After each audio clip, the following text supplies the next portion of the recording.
TSMC, well, they just laid out a really clear, pretty aggressive path for the next couple of years. Yeah, it really shows that staying on top in semiconductors, it's about more than just shrinking transistors these days, isn't it? Absolutely. So right now we're digging into that pretty dense TSMC Q3 2025 earnings call transcript.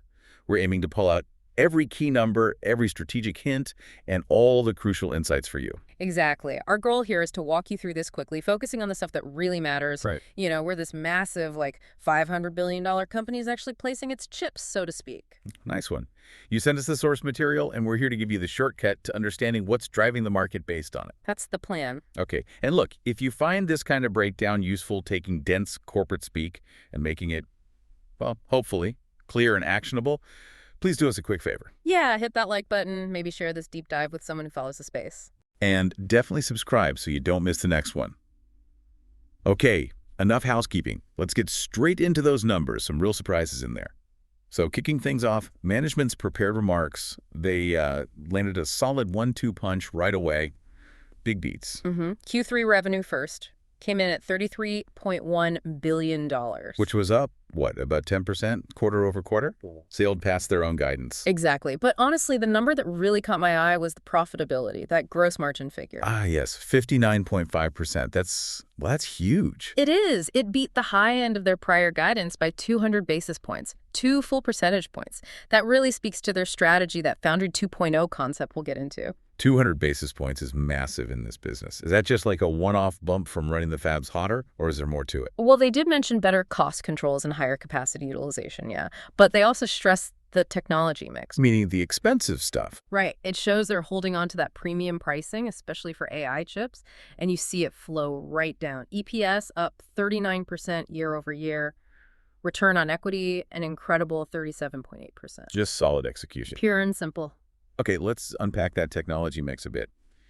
The engine behind that margin, you said, is advanced technologies, so 7 nanometer and below. Yep.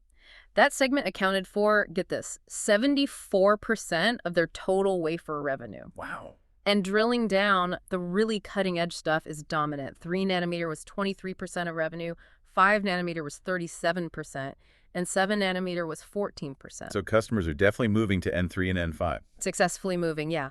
That continuous migration to the most complex, highest price nodes, that's the key structural reason their margins are holding up so well, even with the cost of bringing new nodes online. And platform-wise, HPC high-performance computing, which is basically AI these days, still the biggest chunk. Still the king, yeah. 57% of revenue, though it was flat quarter over quarter. But other areas grew. I saw some movement there. Yeah, and this backs up what TSMC said about a, quote, mild recovery in non-AI markets. Smartphone revenue jumped 19% sequentially, IoT up 20%, automotive up 18%, all strong double-digit growth. Okay, so that a mild recovery plus the ongoing AI boom, that must be why they sounded so confident about the outlook. Oh, absolutely. It led to a really significant guidance hike. Now, Q4 revenue, the guidance looks like a typical seasonal dip, maybe down 1% sequentially at the midpoint. But the full year. But the full year 2025 outlook, they got a major boost. They raised it significantly. This is where it got really interesting for me. They're now saying full year revenue growth will be, what was the phrase, close to mid 30% year over year. Yep, close to mid 30%. That's a massive declaration of confidence in where demand is heading long term. Yeah. Just staggering, really. And that confidence flows right into spending plans, right? Right. CapEx. Directly. They narrowed their 2025 CapEx range and nudged the bottom end up a bit. It's now $40 billion to $42 billion. Up from $38 to $42 billion before. Exactly. And about 70% of that 40+ billion is earmarked specifically for advanced process technologies. They're doubling down. Okay, but spending comes with costs. What about the overseas expansion? Arizona, Japan, Germany. That's got to be expensive. Any updates on the margin impact? They actually had some slightly better news on that front, at least for the near term. The gross margin dilution from those overseas fabs in the second half of this year, 2025, is now expected to be closer to 2%. Okay, so a bit better than the 2 to 3% range they guided before. A bit tighter, yeah. But they were quick to manage expectations long term. The forecast for the next few years is still pretty significant dilution. Think 2 to 3% in the early operational stages, widening out to maybe 3 to 4% later on. So managing those costs, especially at scale in places like Arizona, is going to be critical. Absolutely crucial for hitting their long-term margin targets. And finally, before we get to the Q&A, the Future Tech Roadmap, N2. Still on track. Volume production later this quarter, which is, imminent. And management specifically said they expect a faster ramp in 2026. Faster ramp fueled by? Fueled specifically by HPC, AI, and smartphone demand. They see a strong pull there. And beyond N2. They confirmed N2P, which is like an enhanced version, and then the introduction of A16. That's the one featuring the new superpower rail technology. Both of those are slated for volume production in the second half of 2026. So boom, boom, boom, just continuous rollout. That's their main defense against competitors, isn't it? It's the core of it, yeah. Keep pushing the technology frontier. And globally, things are moving fast too. Arizona, Japan. Yep. They mentioned securing a second big piece of land in Arizona, talking about supporting a potential gigafab cluster there. Japan Fab 1 actually started volume production late last year, 2024, and construction kicked off on the specialty fab in Dresden, Germany. So executing the global strategy while still pouring money into Taiwan for 2 nanometers and advanced packaging. Busy time? Very busy, lots of moving parts. Okay, so those prepared remarks, that's the company putting its best foot forward, right? Yes. Painting the picture they want us to see. Exactly. Polished and positive. But the Q&A, that's where the rubber meets the road. That's where analysts push on the real market concerns, sustainability, risk, capacity constraints. Yeah, you get a much better feel for the anxieties and the real pressure points. So let's dive into those analyst questions. And no surprise, the big theme running through almost all of it was AI. The massive AI ramp and everything that comes with it. Okay, first up was Gokul Hariharan, a well-known name. He basically asked if TSMC was being maybe a bit too cautious. Right. His first question was, given how strong AI looks, is that mid-40% AI accelerator growth CAGR you guided before the one running from 2024 to 2029, is that looking conservative now? And he also asked about the spending discrepancy, right? Yeah. Why CapEx growth seems lower than revenue growth compared to past cycles. Yeah. On the TGR, the company basically said AI demand is, and I quote, more strong than we thought 3 months ago. Okay. They hinted the mid-40s CAGR might be a little bit better than that now and promised an update early next year, so leaning more aggressive. And the CapEx versus revenue growth point. That was really interesting. Management flipped the script. They said their goal is for revenue growth to outpace CapEx growth. Ah, so it's a sign of efficiency, not hesitation. Exactly. Strong execution lets them grow revenue faster than they need to grow capital spending, but they also said they won't hesitate to invest more if the opportunity is there. Higher CapEx means higher growth potential, basically. Okay, that makes sense. Hariharan then followed up specifically on the big AI bottleneck, CoWoS advanced packaging. Yep. He asked about the CoWoS capacity plan for 2026, how much will it increase year over year? And he tried to pin them down on AI accelerator revenue, asking if it would hit 30% of total revenue in 2025. Did they give a number on the revenue percentage? They dodged that specific 30% number, but they were very clear that all AI-related capacity, both front-end wafer processing and back-end packaging like CoWoS, is, quote, very tight. Still playing catch-up with demand. Absolutely. They said they're working hard to close that gap and confirmed CoWoS capacity will keep increasing through 2026. But yeah, demand is still outstripping supply across the board for AI. Okay, next up, Charlie Chan from Morgan Stanley. He brought up something interesting about a customer comment. Yeah, this one gets to the heart of that industry shift we talked about. Chan mentioned a customer saying something like, more so is that, implying traditional chip scaling isn't the whole story anymore. Right, like just making transistors smaller isn't enough on its own. Exactly. So Chan asked, how does TSMC square that with the super strong demand you're seeing for leading-edge nodes like N3 and N2? And TSMC's response tied back to Foundry 2.0, they said the customer is emphasizing system-level performance, how all the different chips in a system, CPU, GPU, memory, interconnects, how they all work together. So it's not just the leading-edge chip, it's the whole package, literally. Precisely. TSMC said they work on the front-end logic, the back-end assembly, and all the advanced packaging technologies together to deliver that total system performance. It's a holistic approach. Makes sense. Chan then switched gears to geopolitics, the China question. Always a big topic. He asked if the U.S. export controls hitting the China AI market could dampen that long-term AI growth forecast, that 40% plus CAGR. Basically, how much does China AI matter to TSMC's overall AI outlook? TSMC sounded pretty confident. They emphasized the strength of their GPU and ASIC customers outside of China. They essentially said even with a, quote, limited opportunity from China, the overall AI growth trajectory will still be very dramatic and very positive. So they think they can hit that 40% plus CAGR even without a huge contribution from the restricted China market. That was the message. Strong confidence in the rest of world demand. Okay, then Sunny Lin from UBS brought it back to margins, looking ahead to 2026, specifically the impact of ramping up the new 2-nanometer node, N2. Right. What are the puts and takes for gross margin in 2026, and how much will N2 dilute things initially? Standard question for a new node ramp. What was the key takeaway? They confirmed N2 will cause some dilution at first, which is normal. But here's a fascinating bit we touched on earlier. They stated the N2 profitability structure is actually better than N3's was at the same stage. Better than N3. That's significant. Very. And they added that N3's dilution will gradually fade and should reach the overall corporate average margins sometime in 2026. They also made a subtle point that chasing when a node hits the corporate average is becoming less meaningful because the whole corporate average itself keeps moving up. Because the mix keeps getting richer with more advanced nodes overall. Exactly. Rising tide lifts all boats, including the average. They also reminded everyone about FX risk. Every 1% move of the US dollar versus the Taiwan dollar impacts gross margin by 40 basis points. Always a factor. Okay, Lynn's second question was about managing risk in this crazy AI ramp. Yeah, a really important one. She pointed out that cloud AI is ramping way faster and is probably harder to forecast accurately than, say, the PC or smartphone booms were. So what's TSMC doing differently this time to avoid overbuilding or getting caught out while still moving fast enough? This revealed a major shift in their approach. They said the key difference now is paying close attention to their customers' customers. Meaning looking beyond just their direct chip design customers to the end users like the big search engine companies, the social media platforms, the hyperscalers building the AI infrastructure. They're gauging demand based on those companies' application views. So trying to get a read on the actual end demand for AI services, not just the chip orders. Precisely. They stress this is different from the past, where they relied more heavily on just internal studies and direct talks with their immediate customers. It's a wider lens for forecasting. Interesting.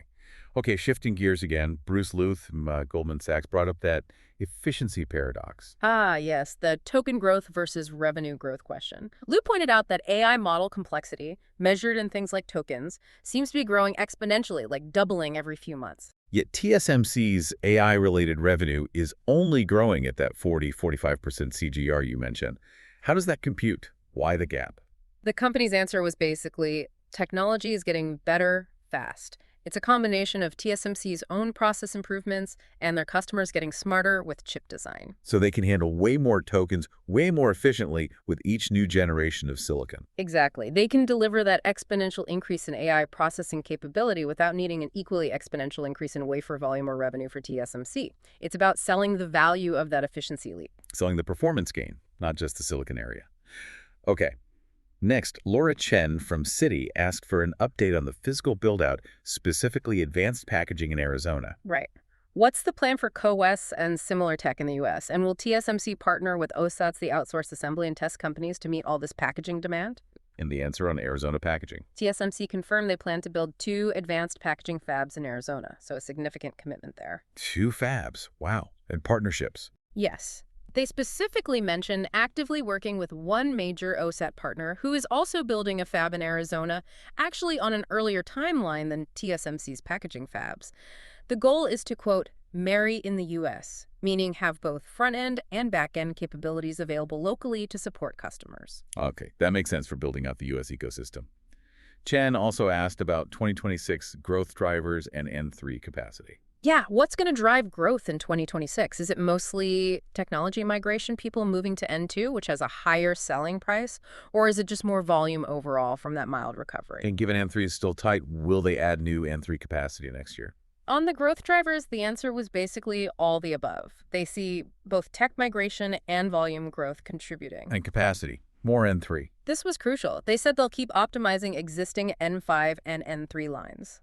But any new building capacity like brand new factory shells is being allocated strictly for N2 technology. No new buildings for N3 expansion. Correct. All new fab space is going straight to the next generation. That's a really strong signal about their focus and confidence in the N2 transition. Okay, almost there. Krish Sankar from TD Cowen had a couple of interesting questions. First, trying to quantify AI demand. Yeah, he recalled that TSMC used to give metrics like, the silicon content per smartphone. He asked if they could do something similar for AI data centers, like quantify the wafer demand or TSMC revenue associated with, say, 1 gigawatt of AI data center capacity. Can you put a TSMC dollar figure on a gigawatt of AI power? Apparently not yet. The company said they weren't ready to share that kind of specific quantification. They highlighted the complexity, saying an AI system is, quote, not only one chip, actually it's many chips together to form a system. So harder to standardize than a phone. Fair enough. Sankar's other question was about the type of AI chips, GPUs versus ASICs. Does TSMC care which one wins? Does it matter for their revenue or margins if future AI demand shifts more towards custom ASICs instead of general-purpose GPUs? And the answer. A clear no differentiation for TSMC. They support both equally. Both GPUs and ASICs use their leading-edge technologies, drive high margins, and fill their fabs. So they're agnostic. Whoever designs the best AI chip, TSMC wants to build it. Okay, last analyst pair. Yeah. Arthur Lai from Macquarie. First, competition and Foundry 2.0. Yeah, he asked what TSMC is doing strategically to stay ahead in this Foundry 2.0 era, focused on system performance, especially when they have a major U.S. competitor, clearly referring to Intel Foundry services that some clients might also invest in or use. How do they handle the competitor question? Pretty smoothly. They reiterated the focus on system performance, front-end, back-end, packaging. They highlighted that advanced packaging revenue is now approaching 10% of their total, proving the Foundry 2.0 strategy is real and significant. And the U.S. competitor. They referred to them diplomatically as a very good customer and mentioned that TSMC is currently working with them on their most advanced product, so positioning it as collaboration, not just pure competition. Interesting angle. Lai's final question was about inventory risk. Right. Given that strong 19% sequential jump in smartphone revenue we saw in Q3, is there a risk that customers just pre-built inventory ahead of launches and demand might drop off? Any worries about a consumer segment glut? Nope, no worries expressed. Management stated that inventory is at a very seasonal level and very healthy, indicating they don't see any signs of excessive pre-building or risk there. Okay, so that was a lot of detail from the Q&A. If we try to pull back and synthesize everything we heard from the prepared remarks through all those analyst questions, I think 3 big themes really stand out. They paint a picture of a very focused and aggressive TSMC right now. Right.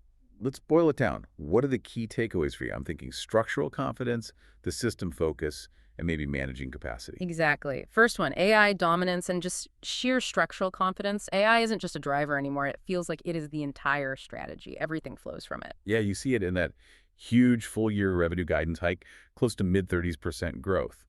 And in the narrowed, slightly raised CapEx range, $40 to $42 billion, mostly for advanced tech.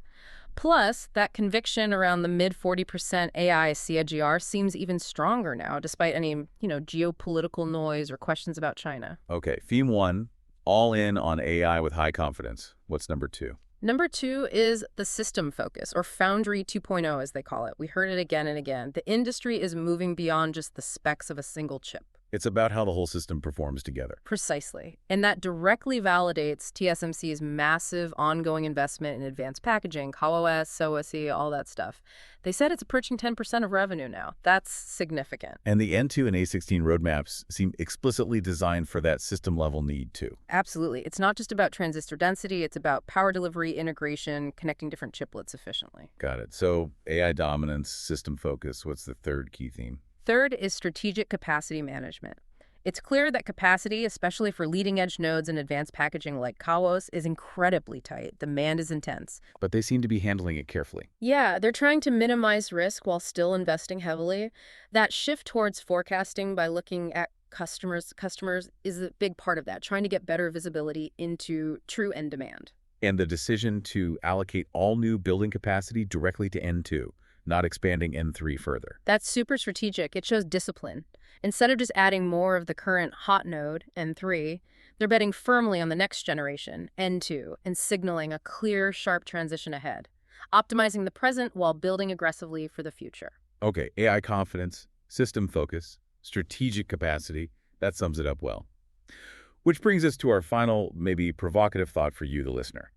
This builds right off that efficiency paradox question from Goldman Sachs. All right, the token growth versus revenue growth puzzle. We learned that TSMC's technology is getting so efficient, so powerful, that its customers can achieve exponential growth in AI performance, handling vastly more tokens, while TSMC's own revenue only grows linearly, albeit at a very strong 40–45% CAGR. They're selling the value of that efficiency leap, enabling massive compute gains with relatively fewer new wafers than you might expect. So here's the question to chew on. If the engineering goal is ultimate efficiency to handle potentially near-infinite AI demand, how long can TSMC keep driving that phenomenal revenue growth just by selling the value of the efficiency itself? Is there a point where the efficiency gains become so good that they actually start to slow down TSMC's own growth trajectory, even if their customers are winning big? Exactly. Where's that potential tipping point when efficiency improvements, which are fundamentally good, might start to cannibalize the very growth they enable? Something to mull over until we get the next update. Definitely something to think about. Hashtag tag outro. And that wraps up our deep dive into the TSMC Q3 2025 earnings call. We really hope you feel up to speed and have a clearer picture of where the semiconductor giant is heading. Yeah, thanks for sending us the source material. It was definitely a dense one, but hopefully we helped navigate the key points for you. We hope so too. And thank you, as always, for listening. If you found this useful, please do remember to click that like button, share with colleagues or friends who track this stuff. And subscribe so you catch our next deep dive. Absolutely. Stay tuned for more content. Until next time.